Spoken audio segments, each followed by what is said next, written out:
Muy buenos días, buenas tardes, buenas noches a la hora en que ustedes vean este video. Un abrazo a todos los hermanos de la congregación, cristianos bíblicos. Alabamos al Señor en este hermoso y bello día.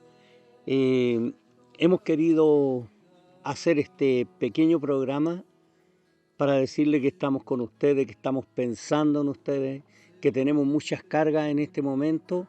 Tenemos carga por los hermanos, por todos los hermanos que no conocemos, que han estado padeciendo los incendios que han ocurrido, eventualmente, así naturalmente, usted sabe, en 3 grandes regiones prácticamente, en Biobío, Ñuble y la Araucanía.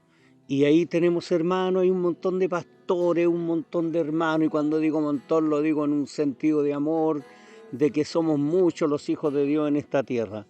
Queremos compartir con ustedes una palabra del Señor para dar ánimo, pero a la vez también de advertencia, ¿ya? La encontramos ahí en el Evangelio de Juan, en el capítulo 3, versículo 17 al 18. Y dice así: porque no envió Dios a su Hijo al mundo para condenar al mundo, sino para que el mundo sea salvo por él. Muy buena noticia, que Dios no envió a su Hijo. No envió a Dios convertido en Hijo, hecho Hijo, para condenar, sino para salvar. ¿Ya? Ahora viene la otra parte. Ahora viene el cara o el sello, según usted quiera apreciar esta moneda simbólica. Dice: el que en él cree no es condenado, pero el que no cree ya ha sido condenado, porque no ha creído en el nombre del unigénito Hijo de Dios. Bienaventurado el que cree. Pero cuidado, cuando habla de creer, no dice: sí, yo creo en Dios a mi manera, sí, yo creo. No, es una entrega, una rendición, es amar al Señor. ¿Y cómo puedes amar tú a quien no conoces? ¿Correcto? Nosotros los seres humanos tenemos una necesidad, que es comer y beber, vestirnos y tener un techo. Y en lo espiritual es exactamente lo mismo. Primero viene la sed. Y quiero hablar un poquito de mi experiencia, porque cada cual tuvo su experiencia y creo que en todos se produce de la misma manera. Nosotros primero tuvimos sed de Dios. ¿Y cuándo empezó la sed? Pensábamos en Jesús, pensábamos en el Todopoderoso, pensábamos en el Espíritu Santo, cuando muchas veces ni siquiera escuchamos los nombres de Dios alguna vez en nuestra vida sin conocerle. No, lo que primero se produce es la sed de Dios, que algo nos falta, que los vicios no pueden llenar. Y cuando digo vicios no me refiero típicamente a la borrachera, a la droga, porque hay un montón de vicios. Hay gente que no se droga, hay gente que no es alcohólica, pero tiene unos vicios contra naturaleza terribles. ¿Por qué? Porque el ser humano, cuando tiene sed, es capaz de beber agua podrida. Yo una vez me acuerdo en el año 1974, en un lugar llamado Pío Ríos, allá en los cerros de San Felipe, tuve tanta sed y había un agua que sabíamos que tenía enfermedad y estaba contaminada. Pero era tanta la sed que yo me tiré de guatita, ¿ya? Y bebí agua. Y me agarró una enfermedad que se llama tifoidea. Me tuvieron que inyectar, me vino fiebre, estuve algunos días en cama, estuve algunos días enfermo, porque había tomado agua para mi sed, pero agua mala. Eso es lo mismo que sucede a las personas cuando tienen sed de Dios, pero van adquiriendo vicios, no saben con qué llenarse y acuden a la disco, al alcoholismo, a la droga, al sexo ilícito, al cine. Y no digo que el cine sea malo, porque yo también alguna vez he ido al cine, ¿correcto? Pero uno va porque quiere ver una película por la temática que tiene. Pero la gente busca y busca llenar su alma de algo porque siente un vacío. Así como yo tomé agua, hay gente que ha tomado agua podrida, hay gente que ha tomado agua con contaminación de todo tipo para saciar su sed física, y también la sed que Dios pone en nosotros, porque los seres humanos tenemos un vacío cuando no está Jesús en nosotros. Y ese vacío tiene la forma de Jesucristo, del Espíritu de Dios, tiene la forma de Dios Padre, tiene la forma de Dios, y solo Dios puede saciar esa sed. Por eso el texto dice que Dios no envió a su Hijo para condenar al mundo, sino para que el mundo sea salvo por él, para beber el agua de vida, para beber el agua de Dios, el pan de Dios, para comer ese alimento espiritual que se llama Jesús. Y no me refiero a una galletita, no, comer a Jesús, beber a Jesús, es su palabra, llenarnos de su palabra, saturar la mente, el alma y el espíritu sea revivido por la palabra de Dios, ya que la misma palabra de Dios dice que hay un lavamiento del agua por la palabra de Dios nos va lavando nuestros vacíos, va lavando nuestro exterior, va lavando las inmundicias, las cosas que ayer nos llenaban, las cosas que ayer nos daban satisfacción del momento, ahora en alguna medida nos avergüenzan. ¿Por qué? Porque hemos conocido a aquel que sí puede saciar la sed de los hombres. Bienaventurado tú, hermano, bienaventurado tú y feliz que amas, que conoces, que ya crees, que confías en Jesucristo. Pero ¿qué pasa con aquellos que no han creído? Dice la palabra de Dios que no serán condenados a futuro, que ya están condenados, como lo estuvimos nosotros alguna vez. El ser humano cuando despierta su conciencia y sabe lo que es bueno y lo que es malo, ya está condenado. Y el Señor quiere salvar de la condenación. Por eso que en estos tiempos en que la gente está angustiándose, en que la gente está quiere buscar salvadores, quiere buscar políticos que le salven, quiere buscar personalidades, se aferran a un artista que ni siquiera les conoce, le dan alabanzas, le dan loas, incluso buscan gente política poniendo la esperanza en ellos. Y por eso que la gran parte de la humanidad está ansiando que venga un gobernante, y ese gobernante será el anticristo, porque la única manera de que Jesús llene tu alma es entregándole el corazón a Jesús, llenándote del conocimiento de su palabra, como dice acá, vamos a leer de nuevo, porque no envió Dios a su Hijo al mundo para condenar al mundo, sino para que el mundo sea salvo por él. ¿Por qué el mundo debe ser salvo? Porque el mundo está perdido.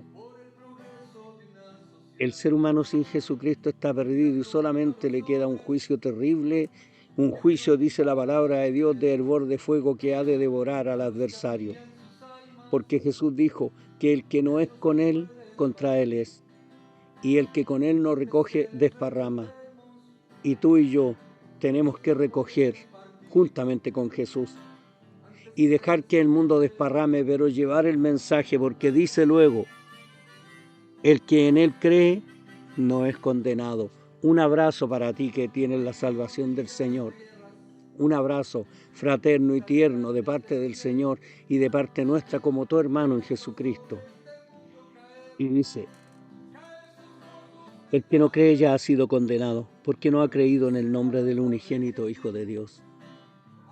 Oramos para que esta grabación llegue con esta palabra, de que tú, al creer en Jesús, al confiar en Él, no en una religión, no ir a un lugar, no recibir a un hombre, sencillamente recibir la palabra de Dios, de los cristianos, de los que llevan el mensaje, porque todo hombre que predica, toda mujer que predica, solo está siendo obediente a la voluntad de Jesús de llevar y predicar el Evangelio a toda criatura. Por eso que el Señor permite que tengas hombres gritando en las esquinas el mensaje, que tengas mujeres paradas en una esquina gritando, que tengas personas que estás en una casa, o que vas en un metro, o que vas en una carreta, o que estás en un consultorio, estás en una sala de espera, y alguien te va a dar un tratado, alguien te va a dar un mensaje. Es Dios que está enviando a sus heraldos, a sus profetas, para que te hable la palabra del Señor. Y todo hijo de Dios, todo hombre y mujer, a ti que ya tienes la salvación, cuídala, atesórala, bendícela. Sabes que tu salvación y la mía está guardada en los cielos, como dice la palabra. No depende de nosotros, pero sí tenemos que tener una fe constante, una fe duradera, una fe que sea para siempre, porque el que persevere hasta el fin, este será salvo. Y no te digo que tienes que ir a la casa de Dios, porque aquí hay una palabra de Dios que dice lo siguiente. Dice, lo encontramos en Hebreos capítulo 3, vamos a leer el versículo 5 y 6, dice, y Moisés, un gran profeta que llevó la Torá de parte de Dios al pueblo judío, al pueblo hebreo, dice, y Moisés, a la verdad, fue fiel en toda la casa de Dios como siervo para testimonio de lo que se iba a decir. Pero mira hoy, ¿dónde está la casa de Dios?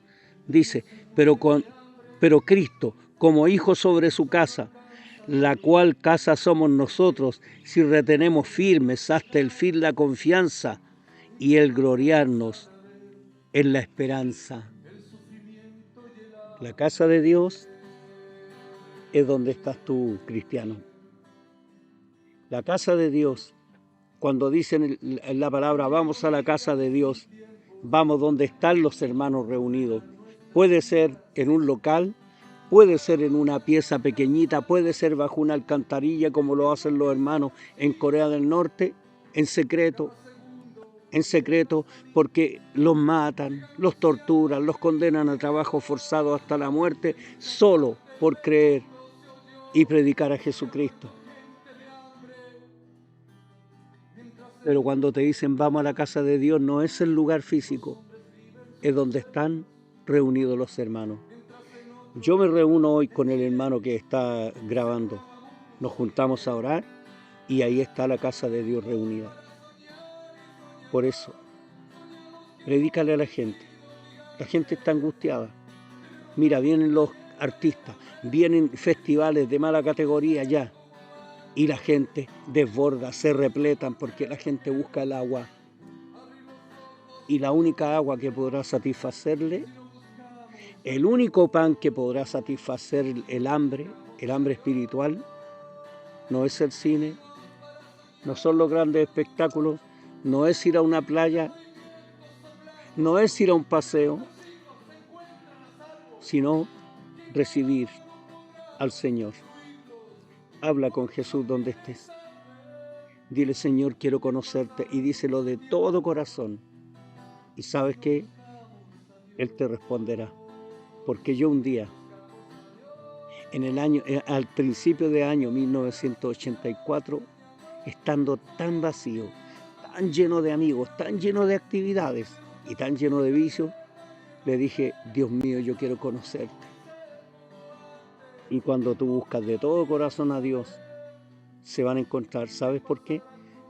Porque cuando dos se buscan, se van a encontrar. Y Dios te busca con todo su corazón para lavar tus pecados, para que la sangre de Jesús, que fue derramada hace cerca de 2000 años, allí en las tierras de Israel, en el monte de la Calavera o el Calvario, en las afueras de Jerusalén, derramó su sangre, y esa sangre, el valor de esa sangre, de ese sacrificio, sigue vigente hasta hoy. Un abrazo a todos, la paz de Jesucristo sea contigo. Amén, Padre, gracias por este mensaje. Bendícelo, Señor, no porque sea de mí, sino porque es tu palabra, es el mensaje que tú has puesto en mi corazón y en mi mente. En el nombre de Jesús lo hacemos. Amén. Paz del Señor, un abrazo nuevamente para todos. Shalom.